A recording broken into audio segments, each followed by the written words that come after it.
Hi అండి, నేను మీ కోటేశ్వరరావుని. ఇది అకామిడేషన్ స్పేస్ అండి. వైట్ కూడా చూస్తున్నారు కదా, ఇది అకామిడేషన్ స్పేస్ అండి. ఇందులోనే అందరికీ సెపరేట్గా వేరు వేరు క్యాబిన్స్ ఉంటాయి. గల్లీ కూడా ఇందులో ఉంటుంది.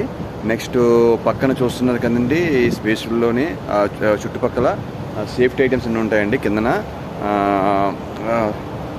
మనం ఒకవేళ ఏదైనా ఎమర్జెన్సీ వస్తే లైఫ్ బోట్ ఉంటుందండి. లైఫ్ బోట్ నుంచి మనం బయటికి లైఫ్ బోట్ ద్వారా వాటర్లోకి వెళ్ళొచ్చు.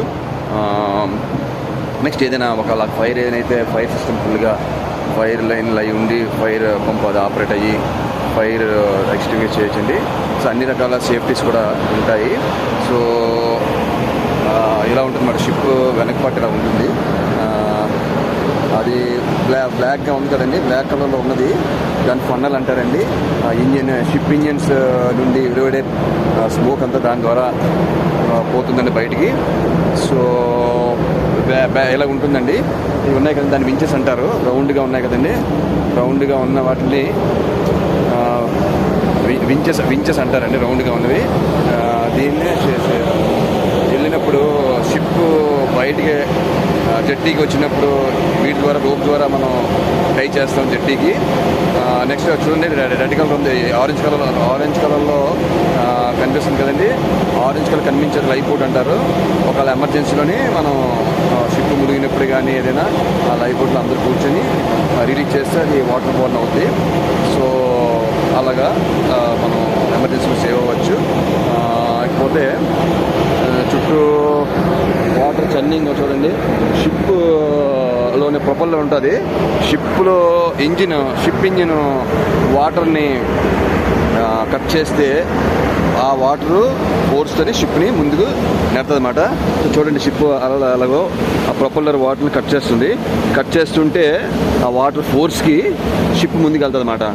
చూస్తున్నారు కదండి, అలా అక్కడ షిప్ అంతా షిప్ ప్రొపల్లరు వాటర్ చర్న చేస్తుంది, కట్ చేస్తుంది.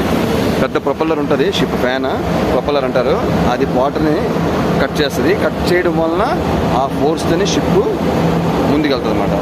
సో అది మాట. చూడండి, షిప్ నీలాకాశం నిర్మలంగా వాటర్ అలలు అవి బాగుంటుంది. అట్మాస్ఫియర్ చాలా బాగుంటుందండి, నిర్మలంగా ఉంటుంది. ప్యూర్ ఆక్సిజన్ లభిస్తుంది ఇక్కడంతా.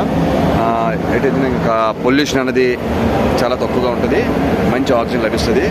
సో ఎప్పుడైనా మీకు వీలుంటే ప్యాసింజర్ షిప్కి వెళ్ళి ఈ షిప్ వాతావరణాన్ని ఎంజాయ్ చేస్తారని మనస్ఫూర్తిగా కోరుకుంటున్నానండి.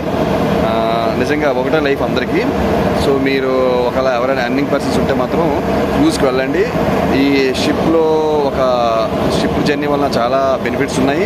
చాలా ఆహ్లాదకరమైన వాతావరణం మీరు ఆస్వాదించవచ్చు. సో ఒకటే లైఫ్ కాబట్టి మీరు చక్కగా మీరు కూడా చాలామంది షిప్లో క్రూజ్కి వెళ్ళి ప్యాసింజర్ షిప్కి వెళ్ళి షిప్ జర్నీని ఎంజాయ్ చేస్తారని, ఆ దేవుడు మీకు ఆ శక్తిని ఇవ్వాలని మనసారా కోరుకుంటూ సెలవు తీసుకున్నాను. మీ కోటేశ్వరరావు.